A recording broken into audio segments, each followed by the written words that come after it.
Let's bring in the Alabama head coach. He's Nick Saban. Coach, did you take a vacation? Oh, yeah, Dan. How about you? Yeah, I went to London for the Olympics. That was my Oh, I great. actually took vacation time to cover that. Good. That was fantastic. I enjoyed watching a little bit of that, at least. Where'd you go on vacation? I go to my lake house and play air guitar on my pontoon boat. What's the song? What's your go-to song on air guitar? Oh, I got a few now. Hotel California. I got everything from Marvin Gaye to, Hootie and the Blowfish to the Eagles to, Michael Jackson. I just kind of have, one thing about being my age is you probably lived through the greatest era of music from the 60s until now as, anybody's ever been exposed to. At least I think so. So, we really enjoy the music and the air guitar, and, we have a line dance on the pontoon boat, so, we have lots of fun. First concert you went to? First concert. Back when I was in college, I can't remember the first one, but I saw the Rolling Stones, Three Dog Night. We used to go all the time. The key to it is if you got in a security group, you got in the concert for free, and you got $50 for standing around with a T-shirt on. What'd you think of the Stones when you first saw them? I liked them, man. I always liked their music. I still like them. One of my they're on the Boat Jam. I got a Boat Jam iPod that's got the top 100 songs, and the Stones got 5 or 6 of them. Do you understand the entertainment value? You see somebody like Jagger with music, but is there any entertainer in you as the head coach at Alabama? I don't really see it that way. I don't see it that way. I think our responsibility is, help players be successful personally, academically, and athletically, and that's a pretty serious task in terms of having a kind of a program that gets people around them that can influence them in a positive way so they can be more successful in life. And I have a lot of fun with the players. I enjoy being around the players, but I don't look at the external part of what we do as something that's supposed to be entertainment. I think the game itself, that's what fans enjoy, is entertaining, and I guess our focus is on sort of having quality entertainment, not being the entertainer. You have somebody like Steve Spurrier who does add a little bit of entertainment with his quotes. He has some fun. Your thoughts on his sense of humor? I think it's great. I love Steve, and I'm always anxious to hear what he has to say, and it's kind of funny. Well, he did say, what was the quote? Until you leave and coach another team, you can't be the best coach in the SEC. And I'm paraphrasing here, but I'm sure you heard the quote by him. What did you take from that? Well, he had the best job in the league for a long time, and he wasn't making those kind of statements about that when he was at Florida. But, and he's done a great job at South Carolina, and LSU wasn't winning when I went there, and Michigan State wasn't winning when I went there, and Toledo wasn't winning when I went there, and Alabama really wasn't winning when I came here. So, I guess I got to go someplace else. I don't know. That's a pretty good response there, Coach. Yeah. Yeah, it is. Talking to the Alabama head coach, Nick Saban, joining us on the program. How good is your team right now, if you were going to assess it? Are you a top 3 team?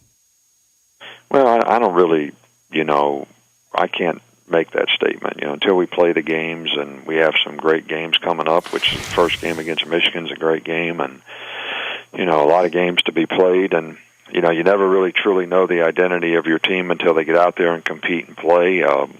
We obviously have some very, very good players, but we're also have a lot less experience, a lot younger team.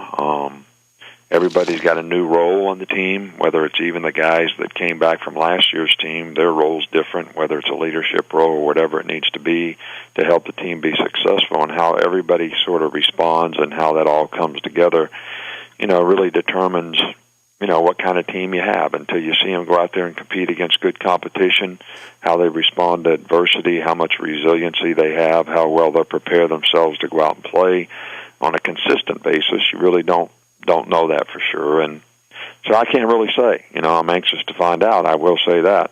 How do you simulate Denard Robinson in practice? Well, it's difficult. He's one of the best quarterbacks in the country, especially athletically, for what they use him for, what he does, and I think they do a great job with him, and I think he does a great job in doing it and executing it. So I don't think you really can, sort of have that kind of speed at that kind of position and get a realistic look of what you're going to face. Who's he remind you of? Well, I don't know, Michael Vick maybe. That I didn't play against Michael Vick in college, but I did in the NFL. So I would say more him, but in an offense that's geared toward him being able to use his talents even more than just scrambling on passes and running for first downs. What was your reaction when Tyrann Mathieu was kicked off LSU's team?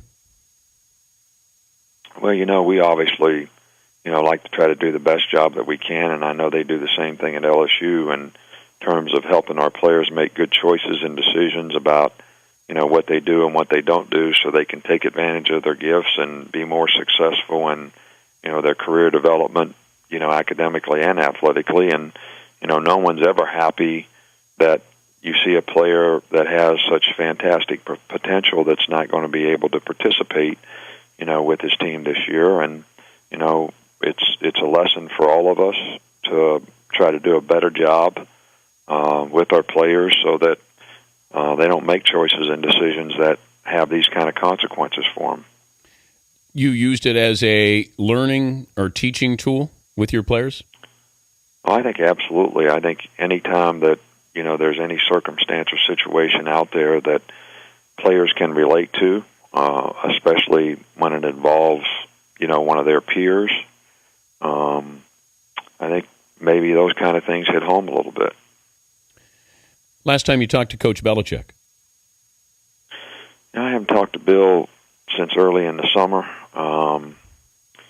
We played in that golf tournament together, and him and Ricky Barnes, beat up on us pretty good. And who's more competitive, you or Belichick? No, I don't know. That'd be a toss up. That would be a toss up. But Bill does a great job, and very, very focused. Great plan for everything organizationally, and I think that's why they've been successful for a long time, because that sort of helps with the consistency of the organization and the team. You and Belichick sound similar. Is that by design? No, not really. I mean, we probably philosophically. Yeah. He's had a big impact on me. I think, Bill Parcells had a big impact on him. We all sort of come from, that same tree. George Perlis, who was from Chuck Noll's tree, was also someone in my background. So, and those two philosophies aren't so dissimilar. So, I just think that there's a lot of similarities in, how we think, how we believe, how we try to do things. What does Coach Belichick learn from you? I know you talked about what you've learned from him. Can you help him? Probably not much of anything, to be honest with you. So you would have to ask him that, but it wouldn't surprise me if he said absolutely nothing. Well, we'll see you in Dallas. We'll be down there for that game. Good to visit with you again, and thanks for joining us. Well, I was kind of wondering, you always pick a team that you're going to go on the sidelines in the fourth quarter. Yeah. I mean, I know you're kind of a front runner and all that, and wait until it happens, but why don't you tell me which sideline should I go? I want to go to the winning sideline. Well, I can't tell you which one. I just wondered what you were thinking. Well, I just have to be able to. I have to know what I'm going to wear. So I didn't know if I was going to wear red that day or maize. So I wasn't sure. So I got it's wardrobe here. Okay. Well, I'm okay with that. Right. But But this is why we play the games. I know you got to make a tough decision. I know everybody's all excited about preseason polls and who's ranked where and what's going to happen in the national championship game and who's going to win the SEC and all that kind of stuff. But that's why we play the games. I don't like the preseason polls. I don't like them. I've said that before, but I know it's great for conversation because I think, what happens is undue pressure or, somebody inevitably is not as good as, or somebody is good, but they can't, jump up because of, the preconceived ideas, perceptions that we have in the preseason. No, I'm 100% in agreement with you, and I don't like to comment on them either because I don't think it's fair to this team and every other team because no one's had an opportunity to really show what kind of team they have, and I think that's how things should get sort of ranked and rated is based on performance. At what point, how many more titles do you win before you get another statue? No, I don't need any more statues. That statue is a representation to me of both those teams, every player on it. Every player who contributed, every coach who contributed to the success of the team, and I think that's what it's representative of. And any other team that can accomplish that'll be their representation as well. Why not on the boat at the boathouse where you have a trophy or a sculpture there? You with air guitar, how's that? That's your next statue. All right, I'll take it. Good luck against Alabama. Thank you, Coach. Or good luck against Michigan, I should say. All right. Thank you, Coach. Buddy. All right, that's Nick Saban.